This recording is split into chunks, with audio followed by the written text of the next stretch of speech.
I'm Dr. Michele Jacobson. I'm a natural intuitive, and information comes to me from a variety of different ways. And I'm not used to wearing glasses, so I was taking them off on it. But tonight's topic is women's ancient magic knots. It to me is a fascinating topic, and please, if you have questions, add to things, interrupt. It doesn't bother me at all. But I will start by saying that the new archaeological findings show that women had great power and ruled in what they're calling pre-Egyptian history. So that they say that these digs are earlier than Egyptian history. And I haven't yet seen anything that talked about specifically where they are. So I'm guessing they're in the Egyptian area. That's all I can guess by calling it pre-Egyptian history. But these digs showed that women used herbs and knots, and they're not sure which are considered the original women's magic. If it's the herbs because they use them for flavoring and food and medicinal, or the knots because they tied them up. But somehow it's presumed that probably herbs and the use of the herbs predated the use of the knots. But very early on, in their collecting of the herbs, they discovered that that they would tie them to dry them, but however their mood was and however they tied the knots, it was all intertwined. It all became very significant. If they were not in the purest place when they tied the knots, then it tainted the power, the strength, the intention of the herbs. So they do know that they brought those two together, and that was the first use, what they view as the first recorded use of knots. And then from there, it just kind of expanded. They did learn from the recorded history that very early on, they believed that all energy influenced however they tied the intention of the knot. Above all, and throughout history, they've always said intention supersedes all else. But they do believe that even the intentions tied into the knots was like a mood or chaotic wording or the colors of the cords. I mean, they're just, that throughout history, they've found that all of these other things do diminish or can affect by diminishing or influencing the ultimate intention. And so it's all just really, really tied together.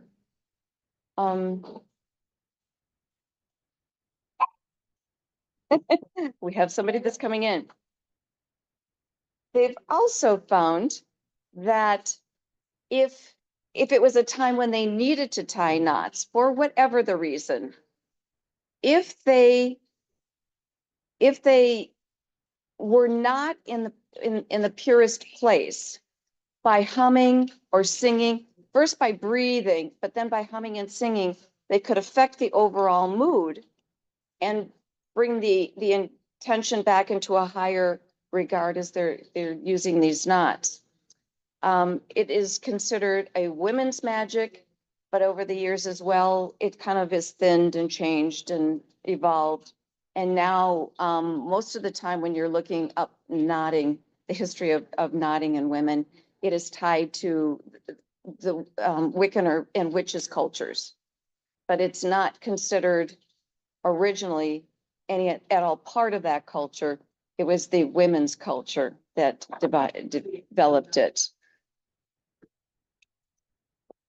And when it first started, the knots, what they showed was when it first started, it began with the herbs, and then women expanded it to be used when, even in childbirth, there was ceremony over the tying of the cords, the birth cord, the umbilical cord, and sometimes the tying off of it and the strings and that were used for different families. They might use different colored cording.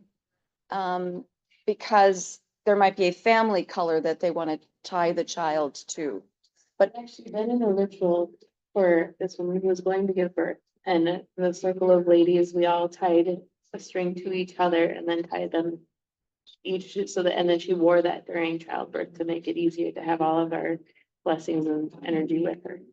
that I did not, they didn't talk about that part, but I like that it, Well, it that was the, new, I mean. but the whole circle of women there at a birthing ceremony would share that knot magic. That is really, that's powerful. Yeah, yeah. That would be great. And when the child was born, oftentimes a mother would take a part of her hair and weave it into the blankets or the clothing of the child.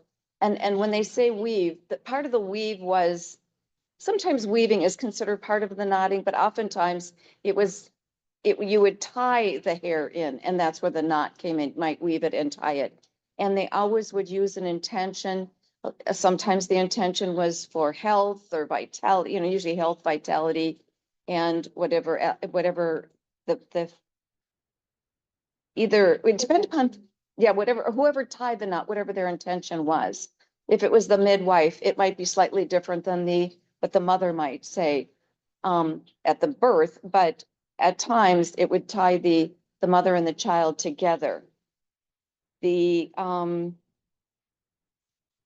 So first the herbs, then it began for the children, but then it began to expand to other family members. Women would tie knots to include their husbands, their children, their husbands. And sometimes if they had elderly parents, they might also tie a knot to help that parent remain healthy for as long as possible. And sometimes as well, when they were transitioning in their process of transition, in their death stages, they would also tie family knots to the person so that the person that was leaving them would always have a connection. There would always be a tie-in with that family member. And as well, the family could help them to the afterlife, to the highest and finest afterlife possibility. And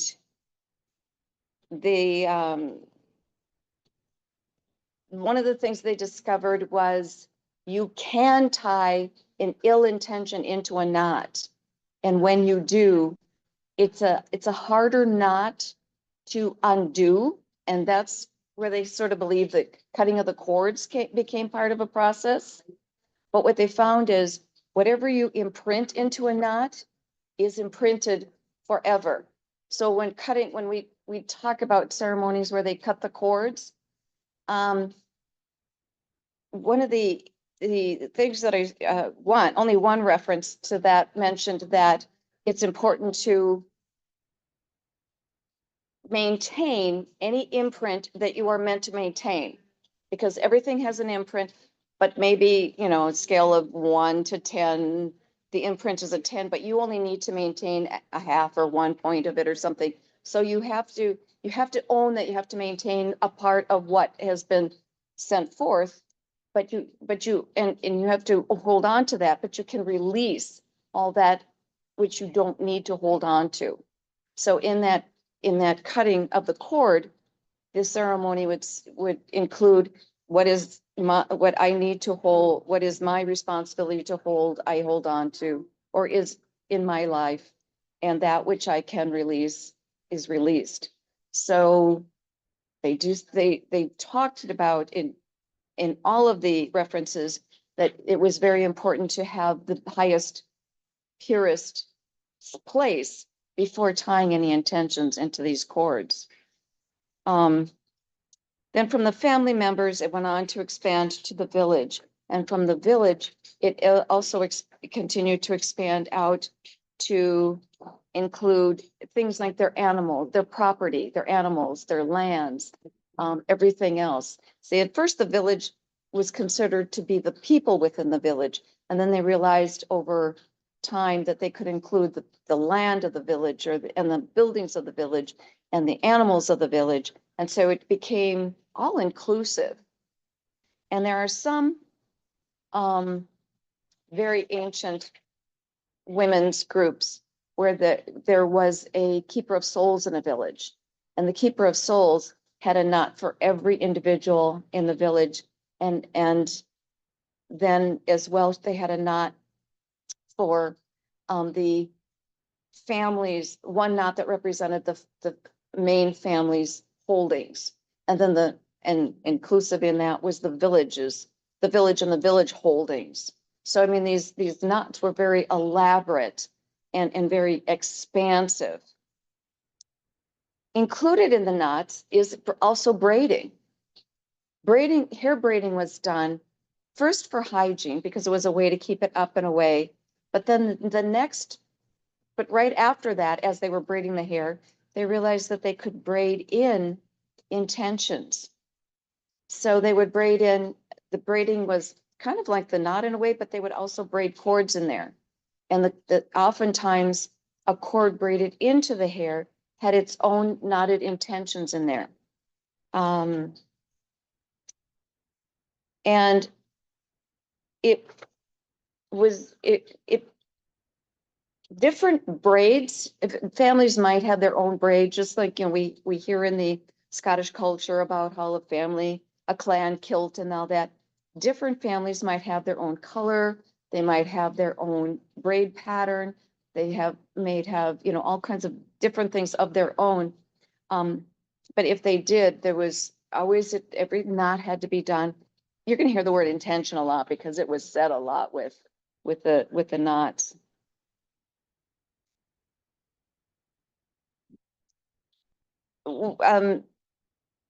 Through all the research that I did, it was never clear quite how the women discovered that the knots created, it had intention, and the intention had a strength or a powerful strength or a diminished strength.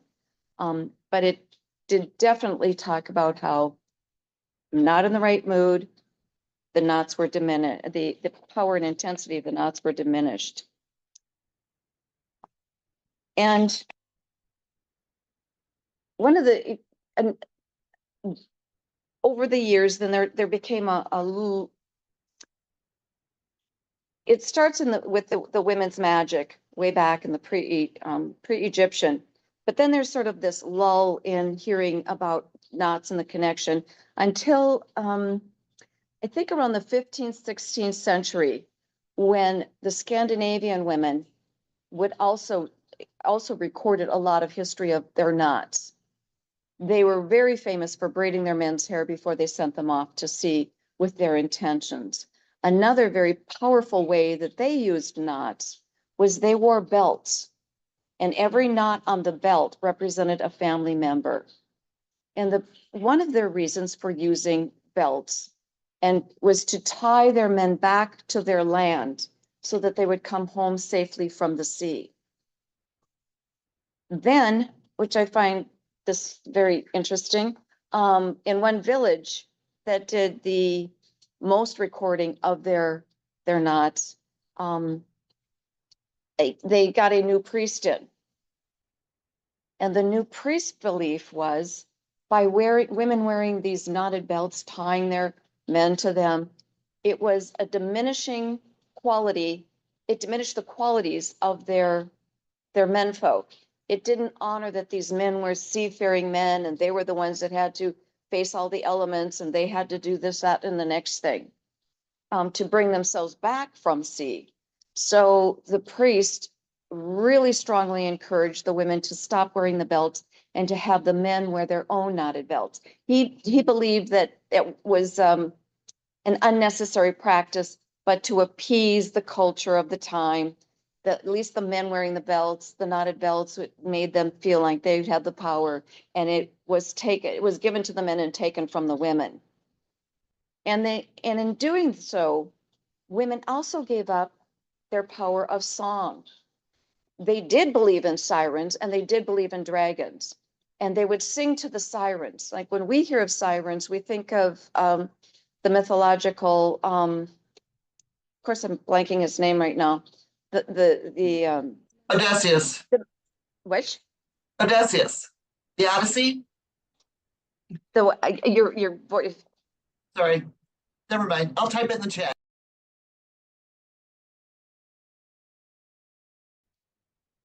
Okay, now again, please. I think you're louder. Sharon Payne. Odysseus. Yes, yes. Thank you. Because I was hearing part of it, but it wasn't enough. Yes, Odysseus, where he was this, you were tied to the, was tied to the mast so that he wouldn't hear the sirens sing. Well, they also, unlike that practice of believing in sirens, the sirens were the carriers of song. There are many who say the sirens were there to help Persephone fight her way back home. But then they just kept singing, so they would sing the earth, and that part of the way to travel was, a part of the way to travel was, of course, in the seas. And so they would sing for when the women sang to the sirens, they would sing for the asking woman to woman that this man knotted on their belt, that they would be guided away from storms, guided away from rocks or dangerous things in the sea, that they would be guided to come back home. And many men did come back home. Initially, there were not many recorded lost at sea. Then we get this priest who came in, and as they changed and the women gave up their wearing the belts or wearing the belts in public. Some of them, a few still maintained wearing their belts in private. More and more men's lives were lost at sea because it seemed that either the intentions were not pure or they were no longer tied to the land and they were tied to the sea, that their alliance was tied differently. But there were more men lost at sea. And then upon his death, the priest did say he thought he made a gravest mistake. Yeah. Little late there, but to at least, I guess, admit to it was something. But yes, he did say he thought he made a mistake and that there seemed to be something within this power, and the song was a part of the power, and all these things made a difference. And it was tied to the knots. The knots were a real key part of that power.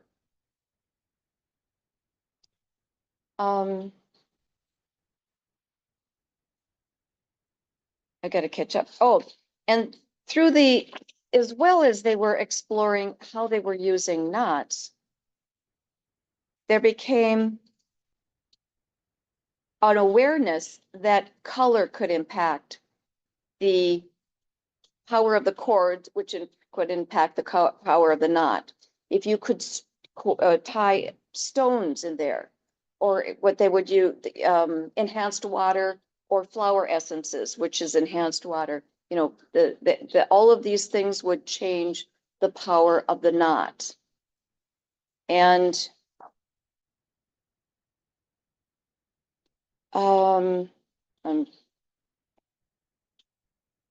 but all the things that affected the power of the knot, it was always women's magic. Women they do not believe that women shared everything about their magic with their husbands because it was so dear. It was magic that was shared mother to daughter, grandmother to granddaughter. It just was this long history of this magic, and it was it was the magic that the women held. So they think that when it changed over to the men, they probably told them a minor amount, just enough, thinking that that's all they needed to share. But they did find that it did not work the same as when the women held it. The women were so connected with the knots, they began to expand and explore all the different ways that might affect a knot. And through this, let me see, the awareness became that women's attitudes, the mood, their intention, their feelings as they tied the herbs with the knots, or any knot, had to be done in the purest place energetically. The herbs were tainted when they were not, the intention to, if you're even a young mother who is apprehensive when she's knotting something for her new baby, if the baby became ill, they felt that the mother was maybe more tense. Or if something happened when even a mother with a brood of children was tying a knot, if something happened to that new infant, they felt that there was something tainted in their expression and energetic feeling when tying these knots. So they did believe very strongly in the power of the knots. And so they really felt like they did need to be in that purest place. So they would always begin with the best breath. And from breath, if they still had to keep moving forward, they would use the song and the humming to elevate their energy and to bring their intention to a higher level. And for the most part, they felt like they succeeded. Now, in the structure of all of this, it was mother to daughter. So there was the family component. A mother-in-law did not share any more than she absolutely needed to with a daughter-in-law unless she had no daughters. So it was very family connected. If she had no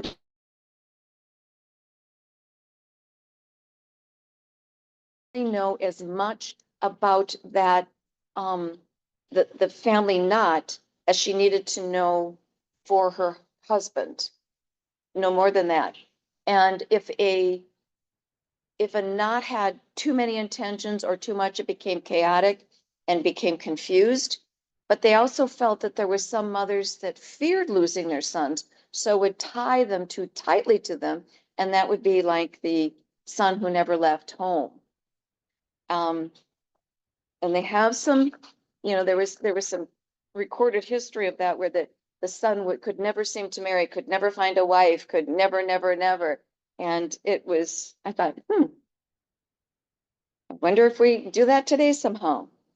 But as well, they discovered that the intentions were influenced by cord color, even the phases of the moon. Did you tie your knots at the full moon, the new moon, the crescent moon, the waning moon, the max? They really were aware that the moons could make an impact if it was done at dusk or dawn, the time of day, sunrise, high sun or noon, sunset or dark.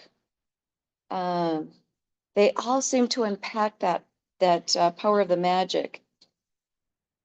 They then began to use things like, yes, they used their hair, they used stones, they used water with intent, whatever they could find, herbs and flowers, whatever they could find, they would try to see if they could enhance the magic of the knots.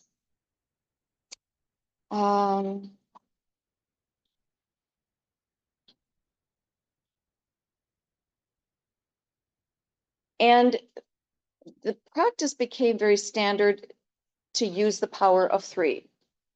The power of three seems to be a very unique spiritual number. We see it in Christianity, the Father, Son, and Holy Spirit. We see it in other religious or spiritual practices. Father, Son, Mother Earth, Brother Water, the Mother, Father, and the Divine, or the Father, Mother, and the Divine, depending upon what your practice is or your belief is. And so the three became a very key component when they tied their knots. You would never have more than three colors. You would never have more than three intentions. You would never have more than three, because when you had more than three, it brought in that idea of the chaos. It brought in that idea of confusion, because sometimes when you have too many intentions in, it starts to, does one overlap the other? Which is more important? How do they all lay? And the first knots were the simple knots. But over time, they used I lost my place. Too many if you use too many, it would overpower, confuse, cross, or negate the foundation intention. The only exception that they've noted was when it was a village knot bundle. And that they used the power of 8. And they did believe that the power of 8 was tied to the divine, to the angelic part of the divine.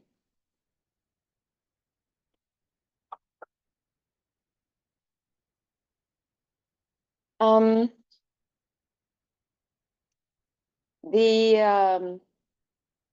oh, and they did talk some about the cutting of cords. Like if you had an animal and you tied your knot into the animal, it was considered one of like when we would consider branding today our way of identifying our animals. Then they would tie a cord or a knot into their animals hair or somehow in the animal. And when you would go to sell the animal, you would have to have a cord cutting ceremony. Otherwise, you would sell this animal and it would either come back to you or would not behave for the new owner. So they really found that the connection between the intention and the knots was very strong. So they had the cord cutting would include such things as because it connected to aspects of life, it affected things like relationships. So when you were cutting that relationship, you had cutting the cords in that relationship, you had to cut the cords, so it diminished that power of that and strength of that connection. Selling an animal, selling or releasing an item.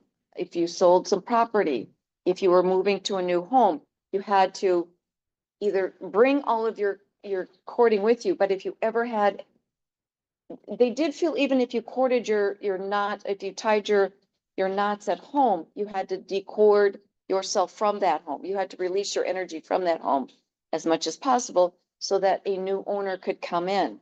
They used it in so many different ways. And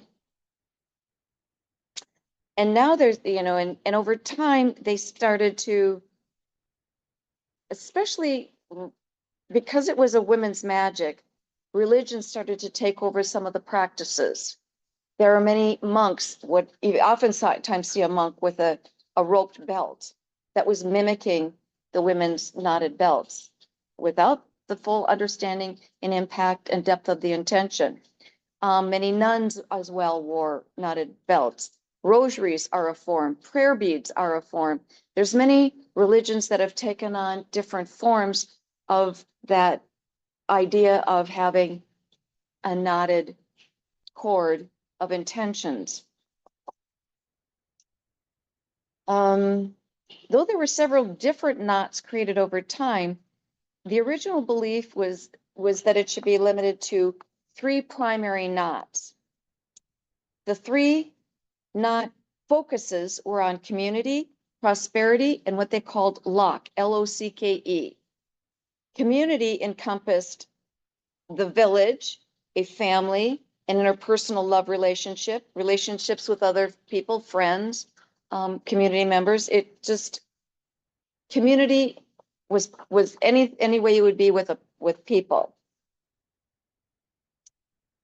Prosperity was associated with comfort, goods, property, and the like. Whatever we consider bringing prosperous, the fields, the fish, that was all part of the prosperity knots. And lock was the power to produce an idea in your mind, intelligence, cleverness, and leadership. So they felt that those 3 focuses could cover everything. And even these primary knots were embellished to strengthen the intent. The general community knot had to be added something to create an understanding of interpersonal relationships, love, respect, as well. The mother to child knot was another way that was embellishment to the community knot to reflect that relationship. When 2 people got together and became a couple, there was an embellishment of that community knot that showed that was that relationship. And so on. It was just a very significant part. And and oftentimes mother would mothers would try to tie into their children's whatever, that lock, the cleverness, the intelligence, that became an important piece that mothers tried to really encourage in their children. And that's where sometimes they discovered that if they thought they had too many knots, it became confusing, because first you wanted to have that mother-child bond, and you wanted to have them bound to their community, but you'd want them to be clever, but you'd want them to be healthy, but you'd want them to be and health was a part of prosperity, and that, you know, and you wanted them to have wealth. So when you did too many things, that's where they discovered that chaos happened. So you kind of, the mother had to be very responsible about how she would tie these knots, what her intentions would be, what she would include, and maybe change them out over time, you know, depending upon where the child's development was, to kind of swift and move and change them so that the energies could be reinforced and not confused.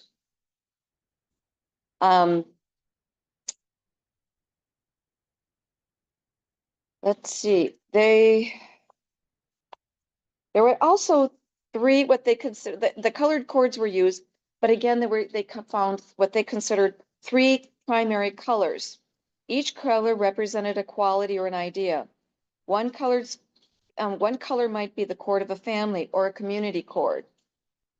Another might be the color to represent a connection with a parent, a child, an animal, home, land, skill, or whatever they decided wanted to be shared and shared through the generations. It seemed that for centuries, the primary colors were associated with the three primary focuses.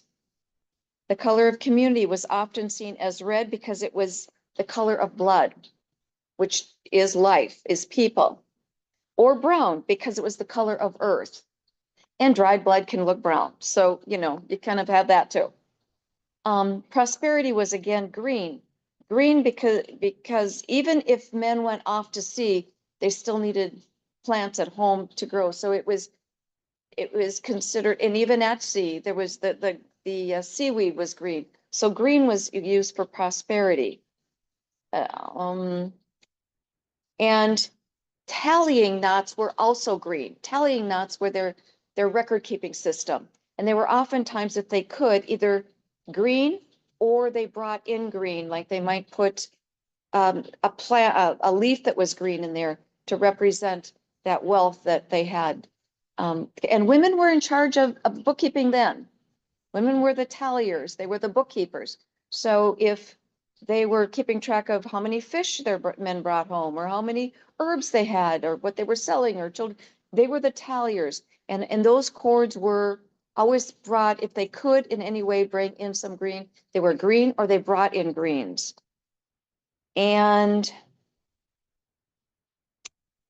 because green they believed also showed an ownership and a wealth. And luck was often shown in shades of blue or violet. The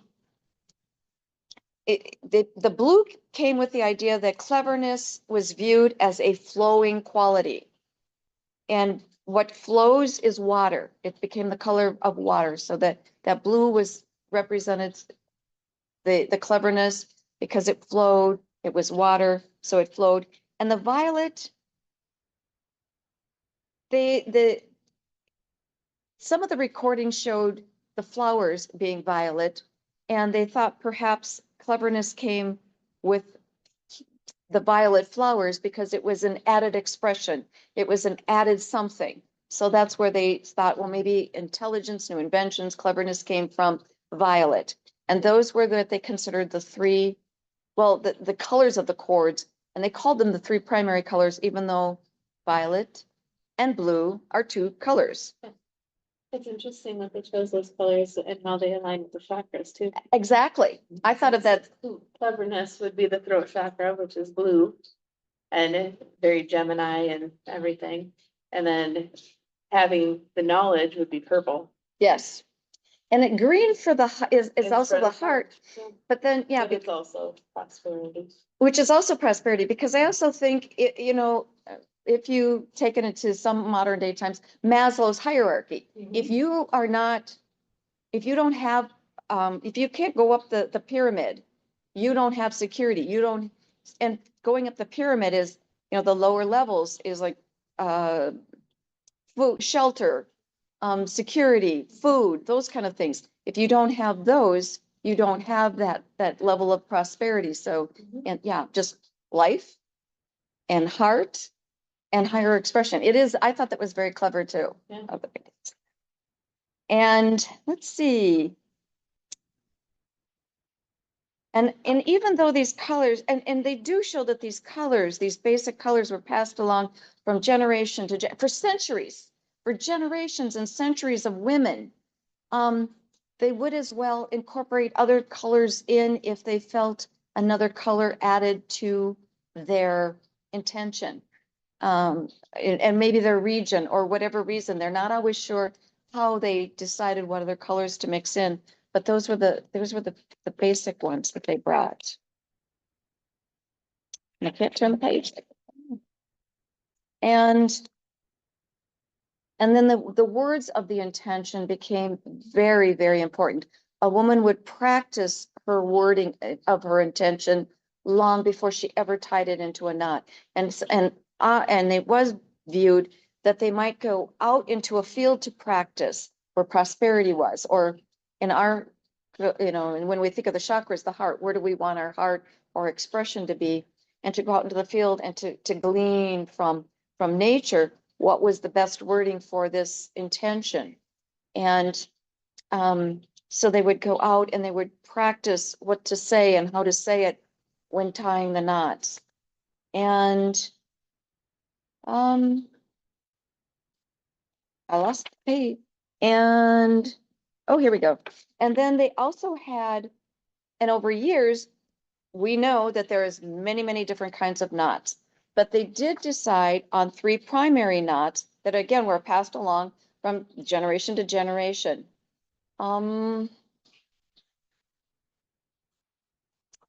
It was a very simple form of the figure 8 knot was used as the community knot. It tied all together. There was a separateness in individuals that came together in that crossing. So there were individuals in the community, it all came together. A version of the square knot was used to represent holdings and property. So that was their prosperity knot. And then a form of the overhand knot represented the feeling of nature and hence intelligence and cleverness. So the art of creating and making knots with intention, it was a vast lost art that was lost to many of us. We may use knots, but seldom know their origin, their original purpose, their power, their strength, or even how over the years, these same foundations became and have maintained being a part of that ancient wisdom, knowingly and unknowingly passed along from generations and centuries of women who once knew what they were, and now maybe it's time to bring it back. Absolutely. It's so interesting that Boy Scouts get to learn about all the knots, But not the women. but not the girls. And they do feel that it really became very almost vacant from society when men took over religious practices. And they know there's also some speculation that they talk about macrame and the tying of nets, which were done by the men.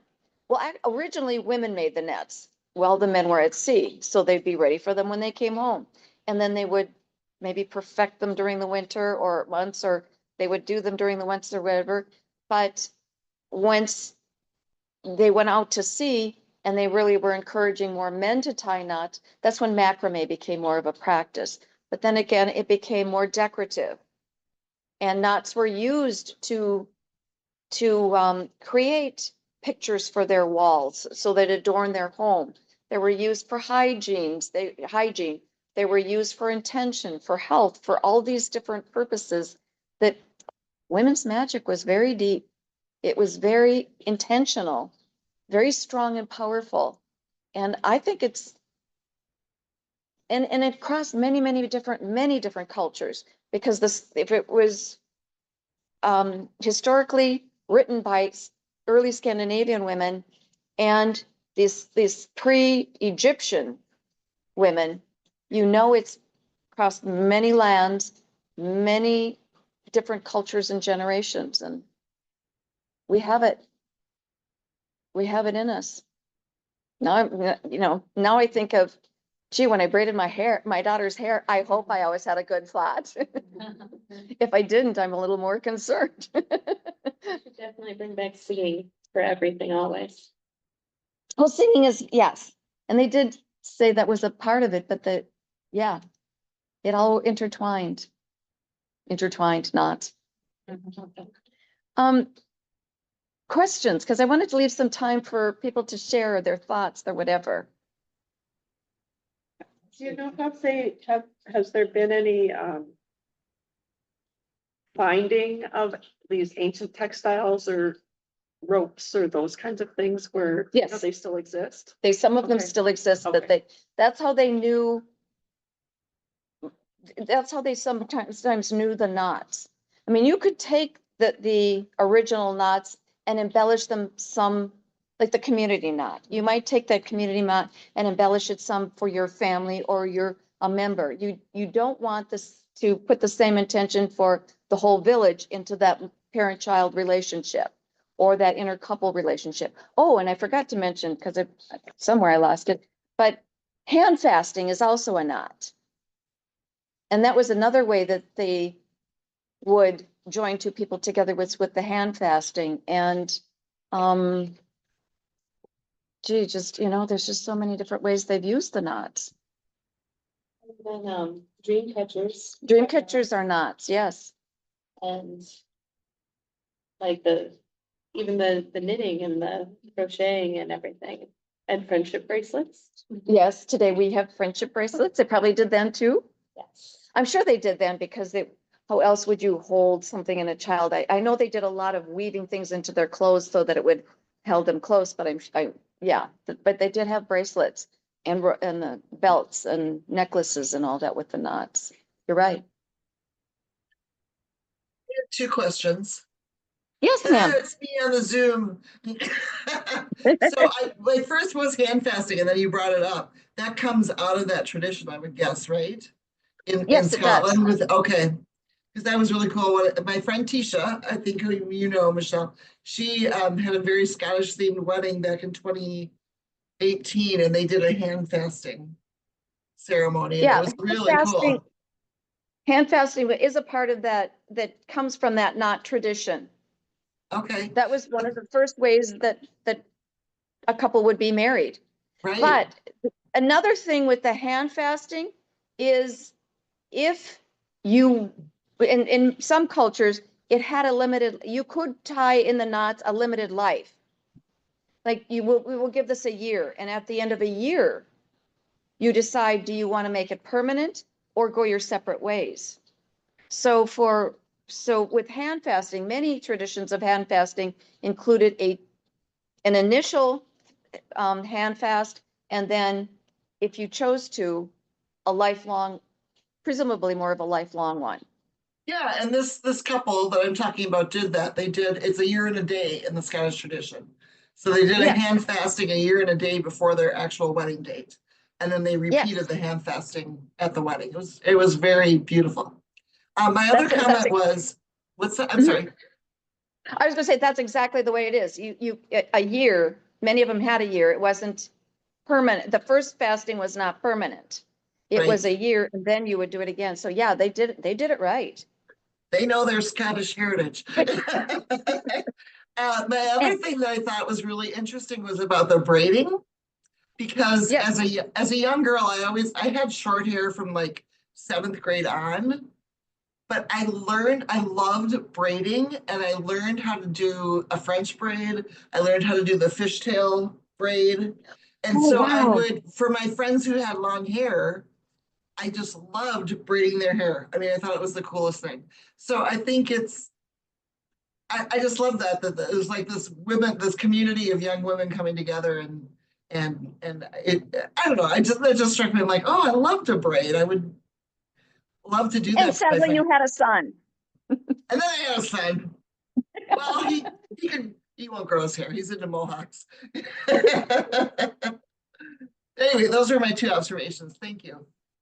And I find it interesting that now the African American culture has they've done braiding and they've taken it on great ownership, but it's really it's so indoctrinated way before they did, and the intention of the braids, and whether you have one braid or multiple braids and all of that, it goes back way in time to at least the 15, 16, well, I'm sure before then, but definitely then there was a lot said about how the braiding was done, both initially for hygiene, but then for tying the intentions into their safe return, into their prosperity. Well, the Vikings all had long hair. And braided long hair, yes. Many men had long hair that was braided. Yeah. And women. Natives. Mhm.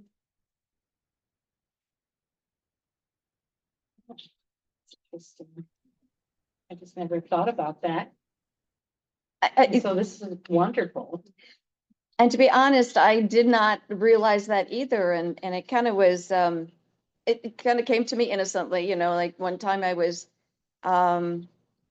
thinking well, in a meditation, I believe, and something about knots came. And I thought, okay, because I know that there's some of the earthen religions use knots. And I thought, well, I'm not planning to study that. But then an article came about some of the ancient knots, and then it just became so interesting. And I work a lot with animals, and so there was a whole lot of information about how they would use knots to tie their animals to health and prosperity.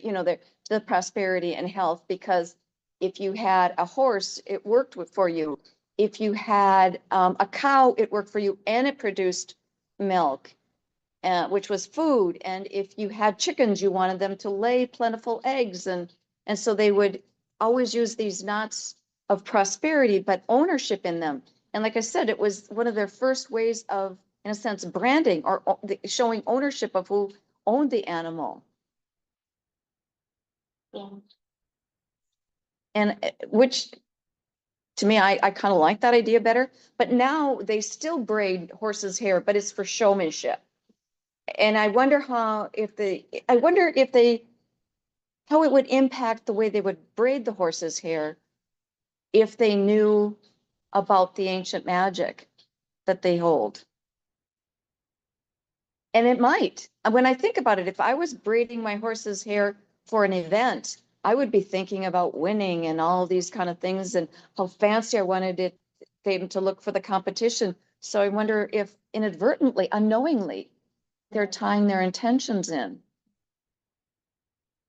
Or, on the other hand, oh darn, I hope they win finally this. If they could say, I hope I finally win this time, but if they're not doing it with a lighter spirit, Yeah. they're confusing the intention. Do they want me to win or don't they? Makes sense. Yeah, finally, maybe finally this time. If it's the intention is there, but not with the pure heart. Because they talked a lot about the purity to being in a pure place to share your intent, to say your intention. Plus the horse would be love to sing to. Oh, and the horse would love to be sing. Yes, I'm sure they would. Yes. And if you can't sing, you can hum. So Michelle, I'm sorry, go Yes. ahead. I have one No, other question. Are we good? Good. It's hard for me to hear what's Yes. going on there. So what are some ways we can incorporate this ancient practice into like our daily lives here in 2025 Minnesota? You tie your shoes.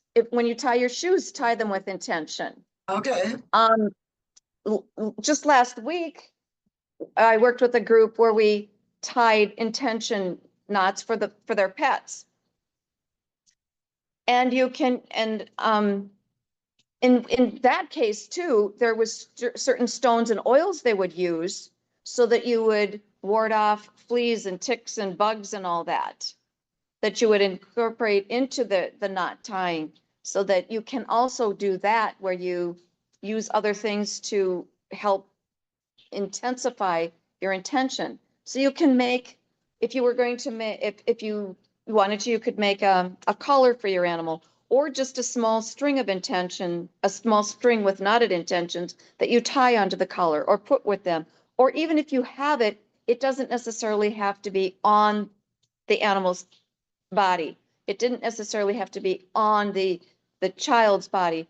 They also had they called them home decorations, but they showed that there was knots that looked like they were above cradles or beds and things like that, where you would, growing up Catholic, oftentimes they would put crucifixes in children's room. Well, it seemed like they would do that there in those children's room, so that the intentions would be for that child, whoever slept there. Other ways, anybody else have some other ways they can think of? Even today, pardon? Yeah, I do too. Yeah, as we Velcro our shoes instead. Even we still tie herbs, and we still think of like when you cook a turkey at Thanksgiving. Not that I ever cook a whole turkey anymore, but if you cook a turkey at Thanksgiving and you tie the legs together, you can do that for your community, your family. I also think the friendship bracelets that we've talked Friendship- about, that you've talked about, that's a really like- cool way of communicating with each other and sharing that intention, giving out those. Yes. I'm thinking of the Taylor Swift fans, right? That's when they go to Taylor Swift concerts, everybody's That's handing right. out friendship bracelets. Bracelets, yeah. Yeah. But then yeah, and I think one of the things that I found very interesting is limiting it to 3, but because I would think that it would be so easy when you're tying friendship bracelets. So when you're knotting them, you're thinking of all your friends, you're thinking of this, you're thinking of that. And so you could confuse the entirety of the bracelets if you're thinking about too many things when you're doing it. So if you're putting the limited number of intentions in each one, it would strengthen that overall message that you're sending, the energy that you're sending forth. But I like that idea too, of the friendship bracelets. Yeah, instead of it's almost like diluting it with too many intentions. It gets diluted, it gets washed out, but focusing on the 1, 2, 3, whatever you decide. Yeah, that makes sense. Yeah, 1 to 3, depends upon, what you want. But yes, it's a limited number. Up to 3 is what they decided. And it has to do with very ancient spiritual practices. It ties in with that as well. So it's all so many things are interconnected. But I do think as women, somewhere along the line, we've been past that knowledge. I think it's in us somewhere, and it's a really good time for us to maybe be more aware of it, and who we want to maybe share that information with. I'm not entirely sure that if I went and sat down with my daughter and said, "Let me tell you about these knots," she'd probably say, "Okay." And not know what to do with the information. But I do think that it's something that we can intentionally think about in our lives and how we're using it, and how we want it to be. Because, you may not braid your son's hair, but you could do an intention cord for him or anybody you care about. Does the material matter? Like what material should I use yarn or? I don't know. It just said cord. I mean, it Okay. didn't. So any material Because- that I feel good with. Correct. Okay, I'm sure when it first started, there were natural fibers. sure. But I think that over time, we of course have many unnatural fiber, man-made fibers. But I think that it's then you use what you think you've got and what feels right. If that's a part of the intention also. And I don't know I don't know how a yellow cord would affect the overall. but that wasn't one of the primary, but it would probably affect, it probably somehow be connected maybe to the heart or creativity or, yeah. Or the, but when you think of the chakras and how they chose, what they chose, and that's also that connection. Mhm. Well, thank you so much. This is wonderful. Thank you.